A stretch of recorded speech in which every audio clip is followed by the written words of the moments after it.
I got exposed to this network of people that thought a little bit different than what I was used to, that definitely thought a little bit different of kind of like how I grew up. This is Directly Invested for investors who want more than spreadsheets and speculation. No hype, just honest conversations to help you invest with purpose. This podcast is brought to you by Tamarack Capital.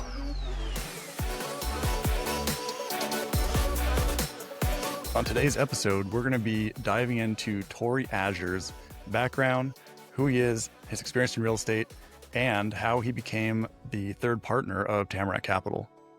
I've been fortunate to know Torey across a lot of different capacities for the past 8 years. We worked together at Brandcraft Media, where Torey was the CEO and head of marketing. I was the head of finance, so we got a lot of time working together. Our paths diverged a bit, but as of June 2025, Torey joined full-time as Tamarack's head of marketing, and already we're seeing a lot of great benefits of the skill he brings to us. And today we wanted to really shine the light behind who Torey is and how his journey brought him to now being head of marketing at Tamarack.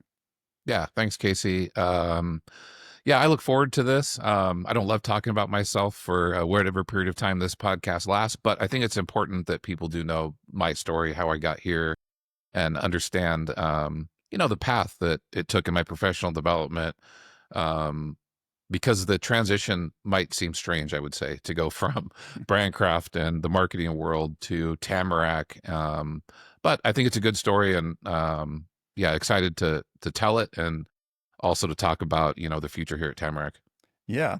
So I know that you started off in engineering, which is kind of an interesting space that a lot of marketing people generally see themselves as more creatives, but then also studying civil engineering. Can you talk to us about how you got into that journey? Yeah, you mentioned something there too that I think is really important, which is that creative fields are for creatives and these other fields are for people not to be creative, which I think is just completely false. Like, I think one thing the civil engineering world could use is a bit more creativity, to be quite honest. I happened to find that in the land development world when I was in engineering, but when I started college, I really wanted to get a degree in graphic design. Washington State University, which is where I was headed, didn't really have that program in place yet. It was just starting to be like where this was done on computers, and it was part of, at that time it was still done literally designing and then photographing and sending to publications for print. So it was a lot different. I didn't want to get a fine arts degree, which is what they could provide at WSU. So I went into civil engineering. It wasn't completely out of the realm for me. I had done well in math and science. I was a good student, tested well in both of them. So, when you do hey, what should you do for a living? Which back then was something that everybody did. That it was always on the list. So it wasn't like completely out of it. It was just not really, I think my parents had something to do with that too. Parents are always the ones worried that, well, you don't want to go get that degree or this degree. Like, you want to earn money. And they weren't wrong. It was just the path that I took was much different. And I do question whether if I would have done something maybe a little bit different earlier on, what my path would have been. But I'm happy with how it turned out.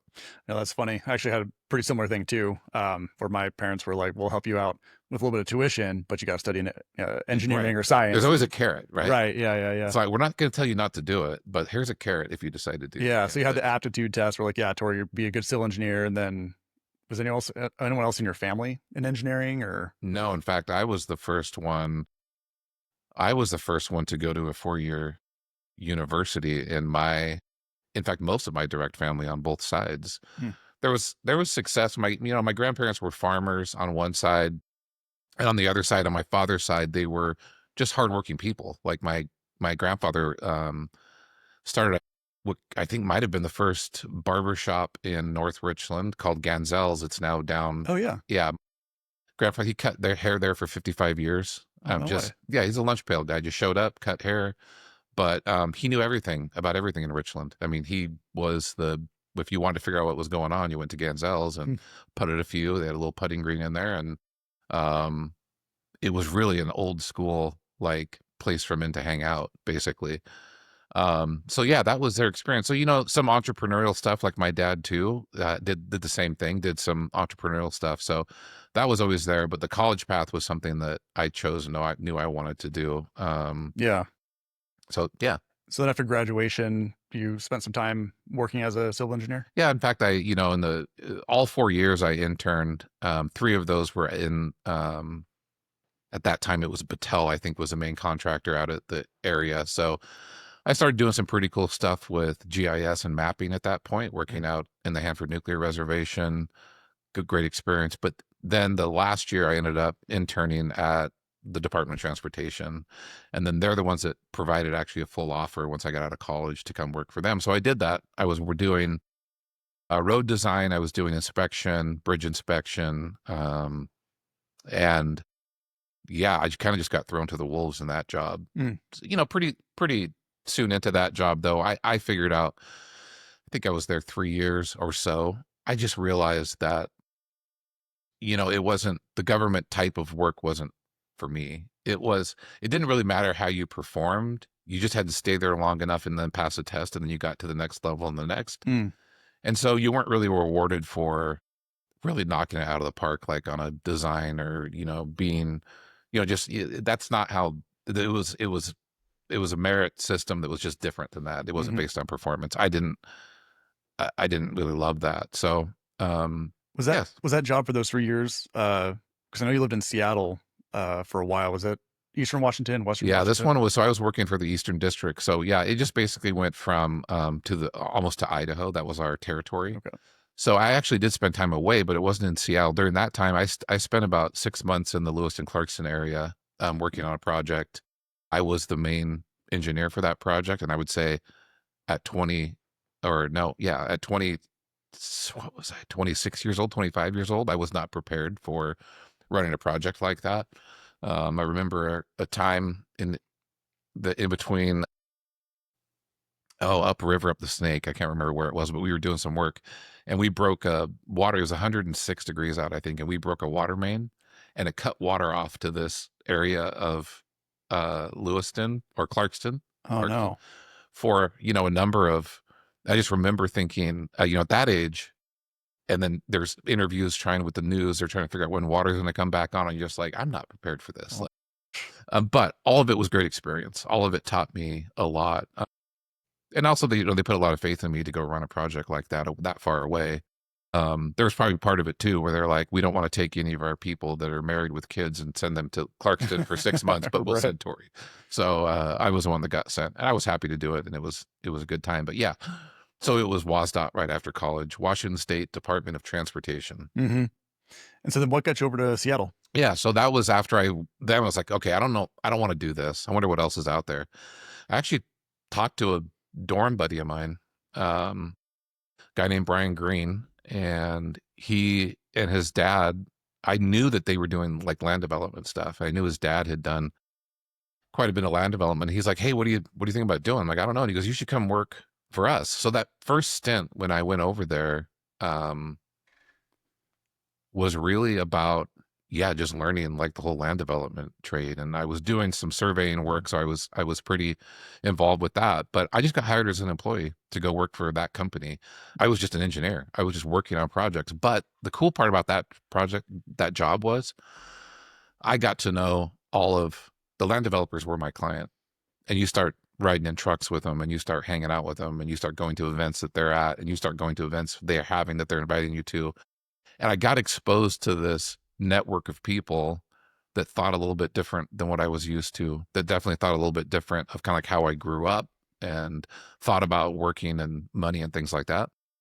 And so that was awesome. I mean, to be quite frank, is I was still young, from my 20s headed towards my 30s, and it was a really good spot to experience that at that age. For sure.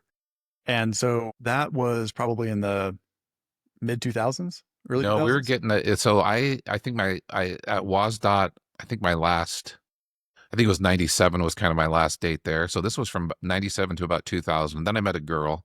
Mm. My wife and I reconnected at our 10-year high school reunion. We ended up dating for a short period of time and then getting married. So in the 2000, roughly 2000, early 2000s, we were trying to figure out, she was living in Spokane, I was living on the west side in Seattle, like, hey, where do we go? And we decided, after a lot of talking about it and figuring out what we could each do, we met in the middle and came back to the Tri-Cities and decided to come back here. So that was our first trip back, was in Uh-huh. the early 2000s. I started working for JUB Engineers Okay. in the land development division. So I was In doing Tri-Cities. in the Tri-Cities. Okay. Yeah. So I started working on a lot of local projects here, designing, Hanson Park, a lot of the lot layout and road layout in Hanson Park, the heights at Meadow Springs, the heights at Canyon Lakes, as well as just many other little projects around the Tri-Cities. Mm.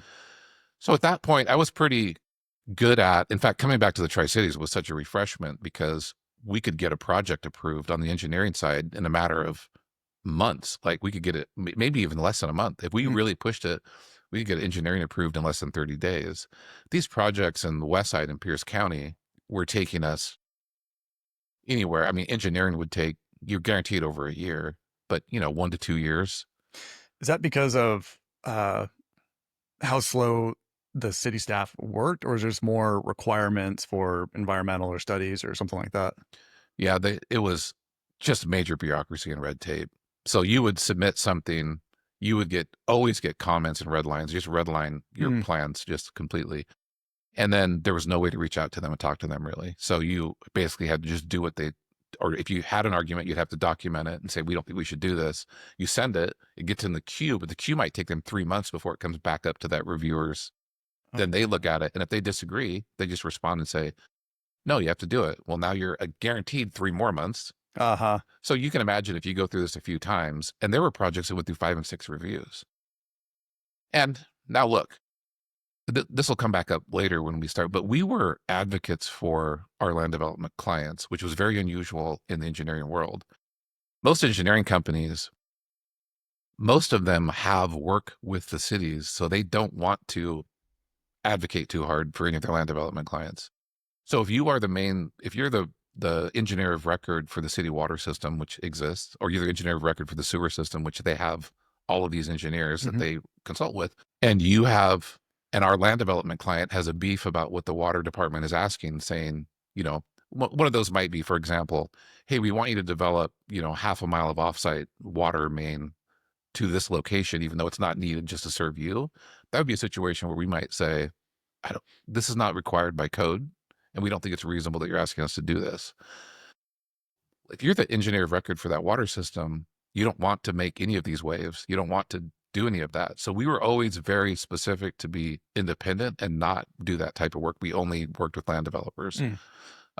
So, the counties and others knew that. They knew we were advocates. So we probably had a little bit more of headbutting with but I can tell you, knowing that our clients have worked with other engineering companies, we weren't taking, any longer to get approved than anybody else out there. So it was just an interesting dynamic. And I enjoyed that part of it. I enjoyed working on behalf of the land developer and arguing for what's right and what should get done, and for their rights when it comes to, hey, we're just going to follow the code.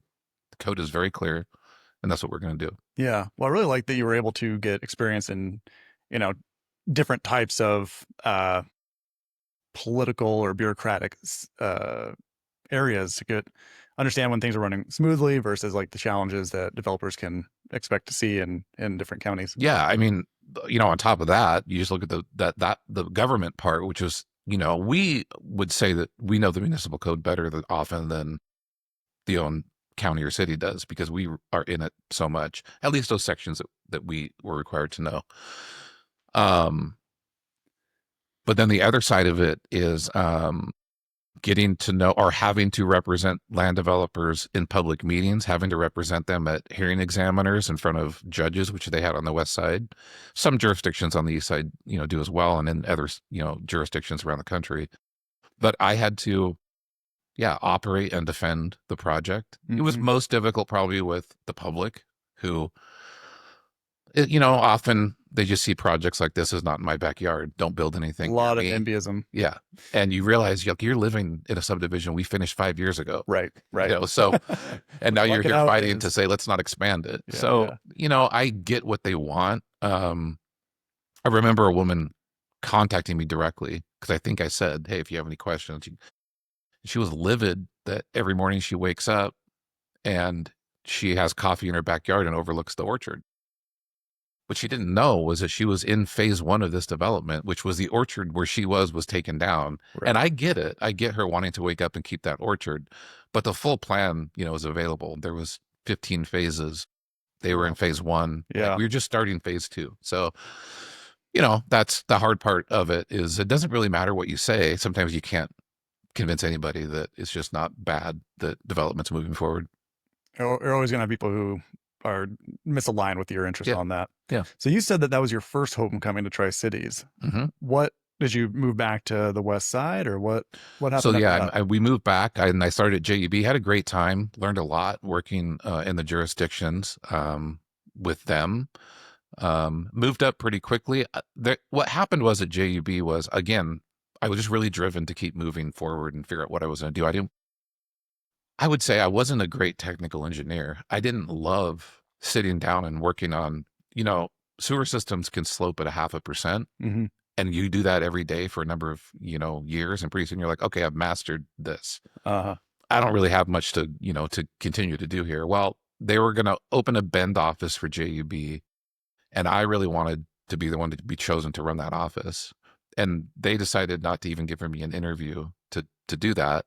And it's just that one little thing that just started it, where I was like, I wonder what else is out there. And I called, and Brian happened to call me again. So Brian Green came back, and then I had met his dad at that point, Paul Green, because I'd worked with him before. And they said, hey, we're running into some issues. And it wasn't bad, but it was. I mean, they were very busy. Things were moving fast. Would you want to come back and manage this office now? And I was like, yeah, that sounds cool. So I did it. We had just had Liz, so our youngest, we had just had, and we had built a house only like 6 months before that. And I remember talking to Jen, like, are we sure we want to go back and do this again? She had never lived there. So she's like, like she always does, always super supportive. She's like, yeah, let's do it. Let's go give it a shot. So we did. And before Jen even got the kids and moved over there, things already started to fall apart at that company. Like I didn't realize the problems were that there was infighting and people weren't getting along in the organization. It wasn't that they were doing bad work for customers or anything like that, but there were just things happening within the organization that, mainly between two people.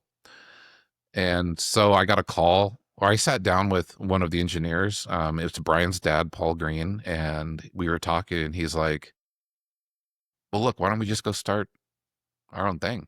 Like, I'm not sure this is going to get fixed. And I said, interesting. I was ready to take a risk like that. And so spare all the legal drama of, you can imagine what happened. Like after we did decide to do it, and we left, and we started what ended up being called Azure Green, my last name and their last name. So Azure Green Consultants is still there in Puyallup, Washington. If you go look, it's still got my name on it. I'm no longer a partner there, but yeah, we quickly gained a lot of customers and had great revenue. And I was kind of feeling like, I kind of had this all figured out. Like we're doing great. And because of the success we were having, and the fact that I was moving more into this leadership role and was now a partner in this engineering firm, I started also getting offers really from Paul to partner in deals on the land development side. So that's when things changed there a little bit. Kind of a challenge because, at times we carried some of those engineering costs because we were part of the project. So that was what we brought. But you have payroll, you've got everything else you gotta make, because you're now a partner in this deal. And I think the reason that Paul wanted me in the deals was because he knew that we were putting a burden on the partnership by doing deals like that. And I had to be a part of it as well if that was going to happen. Yeah. So I appreciate it. And, again, it was me just taking, another step into another part of the land development world. And so you were doing this over in Seattle, and this must have been getting around 2008. Yeah. Right now we're about 2006 is when we ventured out and did our own thing. Yeah. 2006 and 7 and into 8 were just gangbusters. Like I think we were turning down, work because we couldn't get it done. And then the interesting part though was on the land development side, it was getting tougher to find projects that would survive underwriting because things were getting crazy. home builders had decided, well, we should be land developers because that's where all the money is being made. Mm.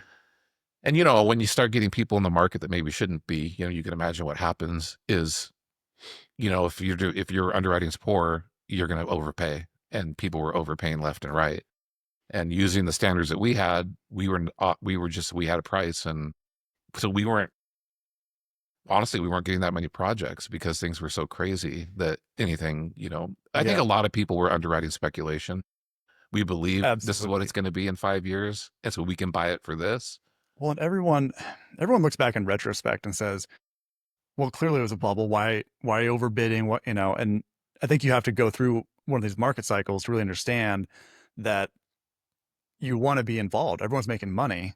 And so there's a psychological aspect where you want to be getting your projects going too. And so you start pushing your assumptions on underwriting. So the fact that you guys are able to stick to your guns on that's really impressive. And it's only in hindsight, where it's like we really avoided some big landmines there. Yeah.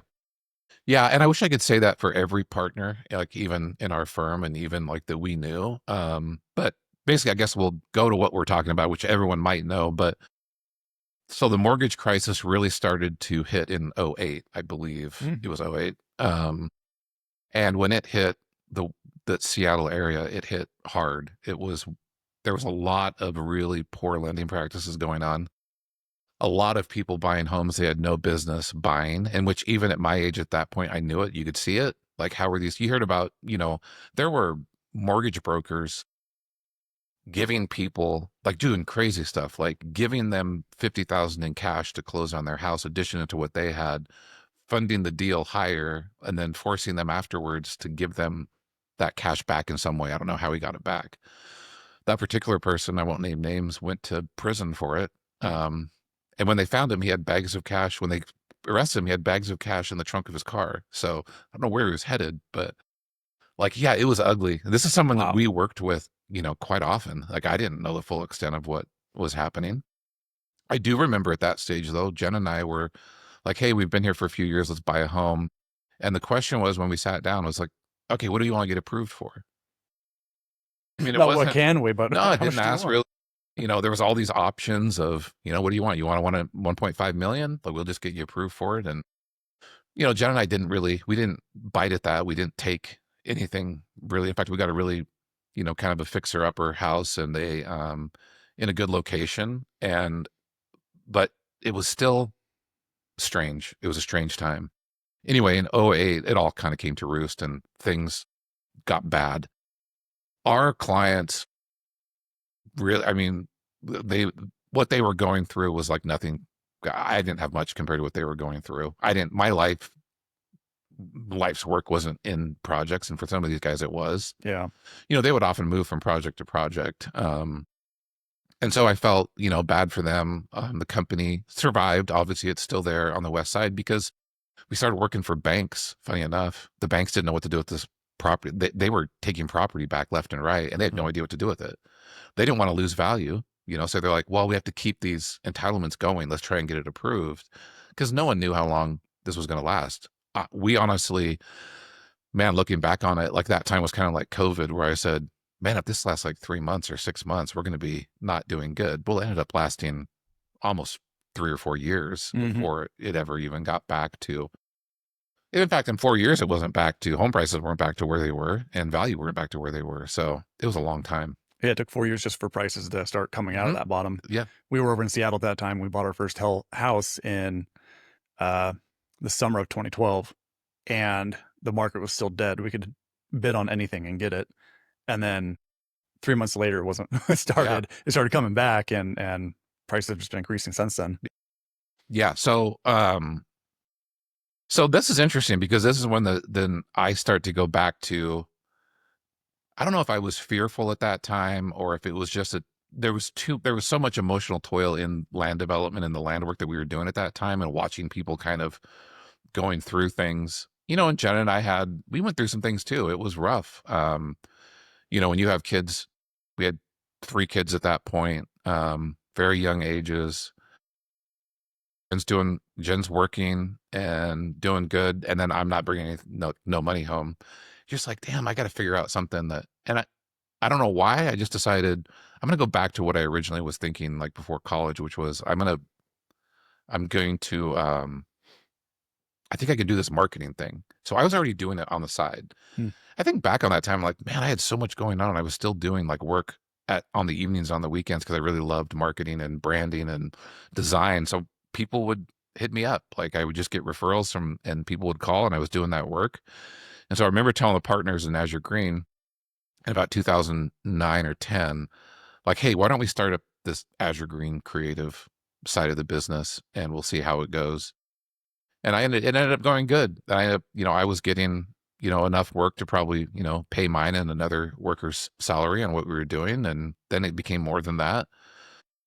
Um, but then the reason to be partners was kind of gone. Like I was Right. driving that whole side of it and no one else really knew what was going on or was that interested in it. And Jen and I were trying to figure out whether we should stay because this market isn't recovering. Like what should we do? At that time, the Tri-Cities was just still clicking along at a steady 3% growth rate Yep. when things were just completely falling apart on the west side of the state. So yeah, 2012, we made the decision, okay, we're moving back to the Tri-Cities for the second time. I started Brandcraft in February of 2012. So that month that we moved back, started it. And yeah, just started growing it. Jen started her own law firm and we both then, did okay for those So first you few guys years. started two new businesses at the same time. Yeah, at the same time. That is In fact, we were sharing probably a 300 square foot office, 400 square foot office. We both had a desk in there. It was a good setup. It was an executive suites, they called them. So you had your office, but then you had access to, to rooms that you could rent. Well, actually, no, there were some of them that were just available. But anyway, you had access to amenities. They would handle your mail. They'd answer your phones. They'd do all the things, kind of like co-working is now. But Yeah. they didn't call it co-working back then. Yep.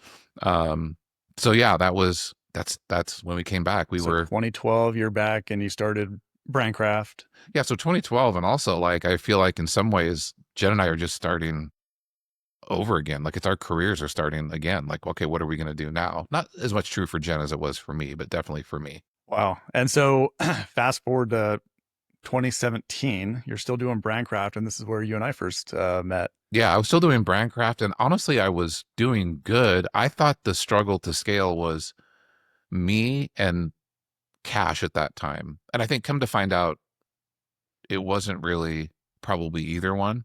It was just me running into roadblocks about how to really move forward and what decisions to make. But yeah, I started talking to, first it was Brett. I actually hired Brett Spooner with Gravis Law as he had this program that he came out with for like entrepreneurs or something. There was like a monthly fee you just paid and they took care of a bunch of different stuff. Mm-hmm. I was like, well, that's perfect. Because at the time I just needed a better contract. So I was like, well, will you whip this contract out? And he was like, yeah. And I think it was like $250 a month or something. I was like, okay, well, damn, that's way better than, and plus you do my filings and you do all this other stuff. So I hired Brett. And then we started talking. I think we had one of our regular meetings and Brett was like, hey, I like what you're doing. I'm starting this thing. I don't even know if you know this story. I'm starting this thing, Wildland. Mm-hmm. Would you like to come join? And he didn't want to do an acquisition at that point. I think he just wanted me to be the one to head up Wildland. Just to come work for Yeah. And Wildland? I said, yeah. And I didn't tell him no. I said, let me think about it and let's have another meeting. And we did. And then I said, no, I'm just not interested. I like kind of the direction I'm going right now. So someone else was chosen to lead it. I think then you joined not long after that, came in, and I don't know the story there, So but was this like 2015 you first? must have been about 16 or 15 or 16. Okay. Yeah. Yeah. Cause I quit my corporate job to come in and head up finance for a number of the businesses that Brett and I were running. Yeah. Wildland And was what year one was of them. that? That was early 2016. Yeah. That would make sense. That was about the time it was. So then that continued until 17. And then I think I might have been the one that reached out and said, hey, let's talk about this again. What do you got going on with Wildland? I really wanted to scale. And I thought what Wildland was doing was interesting, and that the two things, you put them together and we can really scale it. So Right.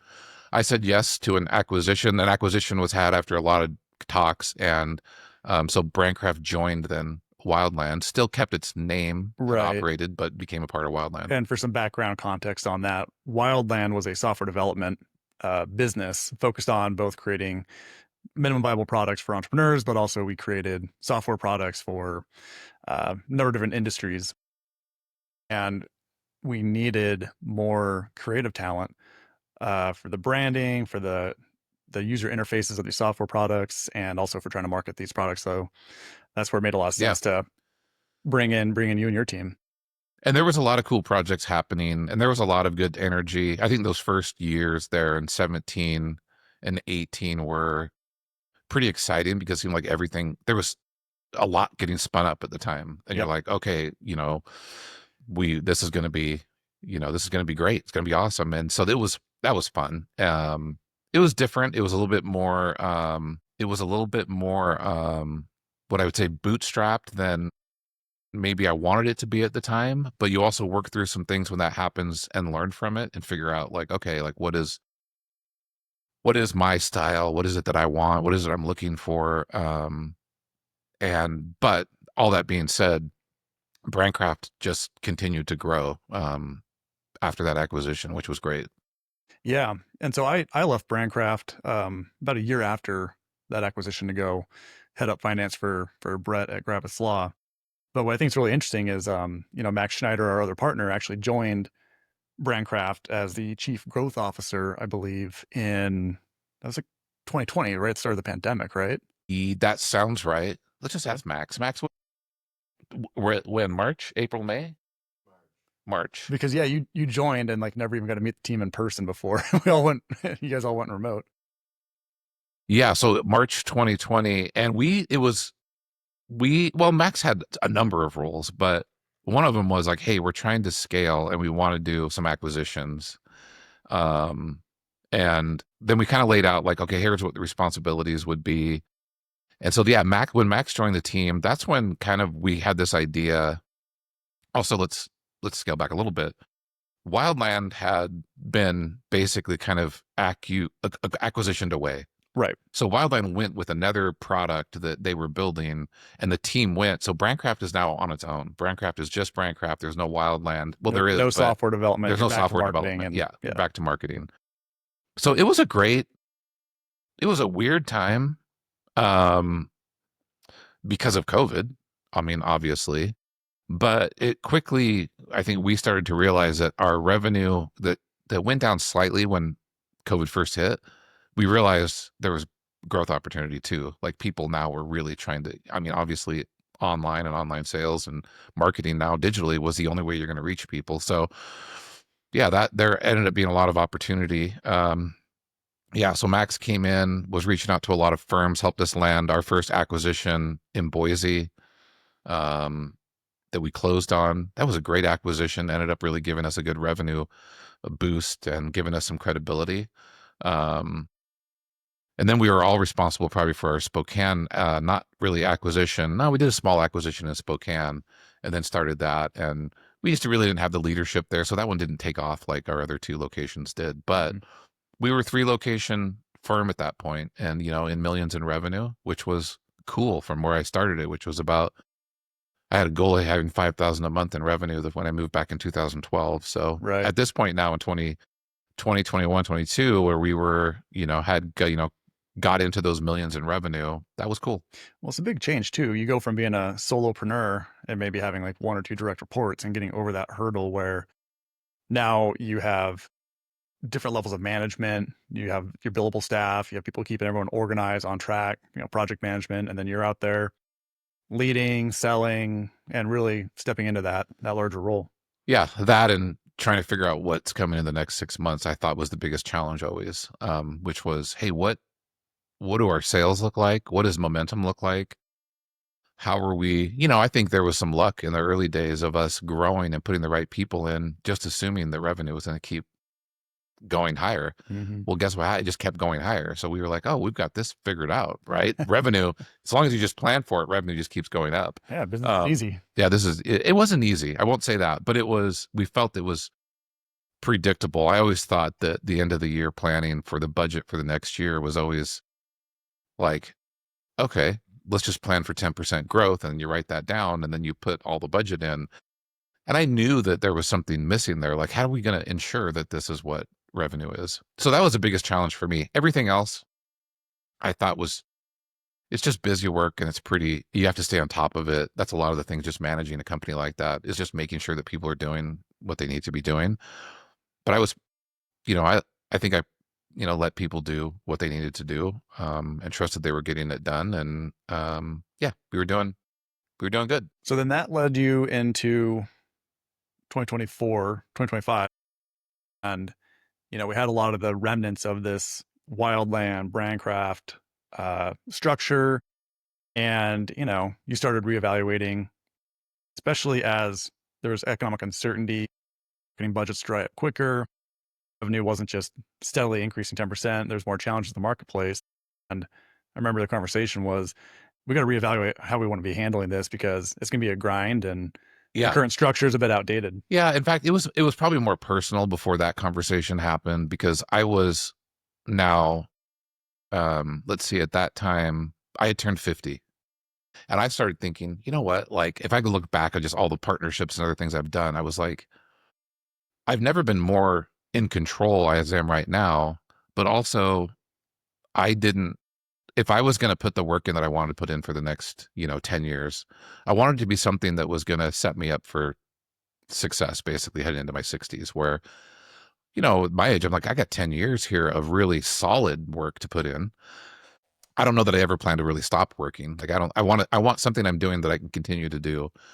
And I don't want to label a time and date and say I'm retired. Right. And so when I went to Brett and I had the first conversation with Brett, and I just said, hey, look, I'm just in a spot where whatever I do, I want to be, kind of in control. And I don't know that this is it, but I would like to buy it. Maybe I could buy Brandcraft. And so we went over some negotiations there about how that could look and what it might happen. And ultimately, as a group, we decided, you know what, there is some uncertainty. There's other things. What if we put it on the market and let's see what happens, if we put it on the market? And later that year, a buyer emerged. And, it was for, always, we had kind of talked about a number. What number would it be that we would all say is okay, that we would, and a number below that, it would probably go back to maybe we should negotiate with Torey about him just buying it. Well, they happen to be above that number. Mm-hmm. And so it was like, hey, this is great. Like, let's move forward. And we did. So that was, end of the year in 2024. 24. Yeah. And we started going through the process. And these transactions take a long time to close. Yeah. And so you had probably a good 4, 5, 6 months of, all right, I'm going to be selling this business. Yeah. What's next? So you have a lot of things to consider there. Yeah, for sure. And it was a very challenging 5 months too. Like, I would say it wasn't easy. And knowing that someone is looking at your books every week too, while things aren't going the best when it comes to new revenue and new work. Yeah. It was stressful. It wasn't something I'd want to do again. That being said, I thought everyone was really resilient and the team kind of pulled together, and we ended up having some success there as those last few months came along. And so, yeah, I was proud of how we got through it. I was definitely new at the last few months before the acquisition that I didn't really care if it closed or it didn't. I'd accepted that I thought we were on a good path. And so maybe it won't close. Maybe we'll just continue to do it. But ultimately was happy and a bit relieved when it did finally close. I can say I'm pretty relieved. Yeah. Well, we started talking before that. And so it's interesting because I had told myself what I don't want is another partnership. I wanted to really be like on my own to do something. And I think what drew me to Tamarack initially when we started talking was the opportunity to do something in land development that I was doing before with the syndication model and other things that we have here at Tamarack, and being able to make a big impact and, kind of change the course also of my life and financial life, even at this stage, which is there's a lot of upside for me as an investor in it, a lot of upside for us as GPs as we go to do projects. So I was just intrigued by it enough to continue the conversation. Yeah. Well, and it's a big decision whenever you enter a new partnership. Max and I, we're brothers-in-law. We've worked together for close to 10 years on different businesses and projects. And so, they say don't go into business with family, but we kind of knew, well, we work well together. We had a lot of conversations on how this look, and we took our time on it. What was interesting about starting the conversations with you about becoming a partner, Max and I were down at Phoenix at a mastermind event, and we were really looking at what do we need to be doing to take Tamarack to the next level. And we had operations down, the connections, we're always building our investor network, but that was established. And really the next level for us was we got to be starting to get more strategic on engaging with new leads and cultivating our current relationships. And a lot of that comes down through marketing and doing things like this, putting together content, showing them behind the scenes, how we work, how we operate. And it's a huge lift that also I didn't really have the skill set for. And so I remember we were out on the golf course and Max was like, we should talk to Torey. What's he looking to do? And I appreciate Max can always put two and two together where maybe I don't see it. And so we, gave you the call right then and there and started the conversation. But I think we've been fortunate too, in that both Max and I had pretty deep professional relationship with you for close on to a decade. And that really helped us de-risk a lot of the relationship. Yeah. Yeah. And I think that, if someone was on the outside looking in, you might think like that is a very strange, you know, why the CEO of Brandcraft, a marketing agency is going to move over. But I think now that I've told my story, you start to see why it makes more sense. And I'm not even sure you guys at that time knew everything that I had done, maybe in the land development side either, or what my responsibilities were. So I am very confident in that side of things when it comes to real estate, just like what happens definitely at a bureaucratic and with entitlements and how to get something across. But, coming in, not having as much experience operating multifamily, which luckily you guys have really good operations. And so I'm learning a lot about underwriting, about managing, just property management and what it takes to make that happen. On the value add side, again, learning, taking it all in. But yeah, it's exciting. And it's certainly, I don't feel like a fish out of water. I just feel like I got to learn, kind of figure out what this part of the land development world is. Yeah. Not overwhelmed, but lots to learn and grow Lots to into. learn. Yeah. Yeah. There's a lot more finance involved compared to what I was doing before. I was one that would work a lot on the technical details and entitlements, getting it approved, and not so much on the underwriting side so I've really been, that's the content that I've been consuming as much as I can and making sure that I'm up to speed on all of those things. Yeah. Yeah. Well, this is great. Known you for close to 10 years and still learning some new things. So it was really fun to run through your background. And anything else to add before we go? Oh, just excited. I think, anybody that knows me from the Brandcraft days, I hope you learned something here about why Tamarack and what we're doing. Then we'll have more content that describes, more in detail about what we do and what our offerings are and things like that. But until then, I would just say, for those that know me, nice to see you again. For those meeting me for the first time, nice to meet you. But yeah, happy to get rolling on this. All right. Well, thanks, Tori. Yep.